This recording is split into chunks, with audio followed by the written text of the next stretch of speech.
আগামী দিনগুলোতে আমরা যেটাতে আমরা প্রতিশ্রুতিবদ্ধ যে আমরা ন্যায় বিচার প্রতিষ্ঠিত করতে চাই, আমরা আইনের শাসন প্রতিষ্ঠা করতে চাই এবং সমাজে ইনসাফ প্রতিষ্ঠা করতে চাই। এই বিষয়গুলো আমাদের মাথায় রাখতে হবে। আসলে বাংলাদেশে একটা দীর্ঘ লড়াই হয়েছে, সংগ্রাম হয়েছে। আমরা একটা ফ্যাসিস্ট একটা শাসন ব্যবস্থা থেকে বেরিয়ে আসতে সক্ষম হয়েছি।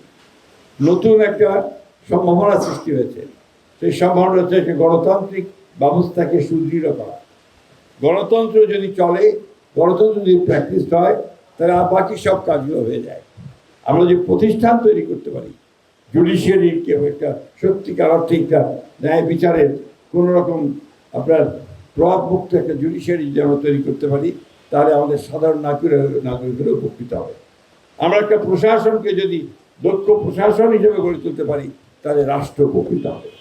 সেই সঙ্গে পার্লামেন্টকে যদি আমরা ফাংশনাল করতে পারি, অর্থাৎ পার্লামেন্টের যে কমিটিগুলো থাকে, সেই কমিটিগুলো যদি আমরা সক্রিয় করতে পারি, কার্যকরী করতে পারি, তাহলে কিন্তু গণতন্ত্র আর অনেক পার্লামেন্ট ডেমোক্রেসি অনেক দূর এগিয়ে যাবে। সমস্যা আছে অনেক। এই সমস্যার মধ্যে থাকবে বিরোধিতা, থাকবে আবার বিরোধী দল থাকবে, আন্দোলন হবে। তার মধ্য দিয়েও প্রতিষ্ঠানগুলো যদি আমরা শক্তিশালী করতে পারি, তাহলে কিন্তু আমরা আমাদের গণতন্ত্রকে টিকিয়ে রাখতে পারবো। পাশের দেশ ভারতের দিকে তাকিয়ে দেখুন, অনেক প্রবলেম, সেই সমস্যার শেষ নেই। তারপরে দেখবেন ফাইনালি তাদের গণতন্ত্র টিকে যায়। টিকে যায় কী জন্যে?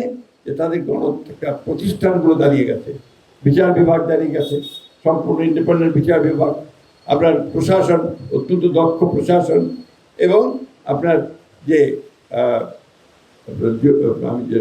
Judiciary, at the same time আপনার মিডিয়া, তাদের অত্যন্ত স্ট্রং মিডিয়া যেভাবে করে দাঁড়িয়ে গেছে। আমরা কিন্তু একটা সবসময় কথা আমি বলতে চাই যে বাংলাদেশের ব্যাপারটা এত সহজ নয়।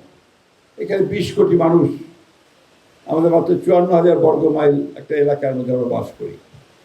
এখানে দারিদ্র বড় প্রকট। বিশেষ করে আমাদের ঠাকুরগাঁ জেলা খুব গরিব অঞ্চল। এখানে কলকারখানা নাই, যেরকম একটা ছিল সেটা প্রায় মরে যাচ্ছে, আমাদের সেই সুগার মিল।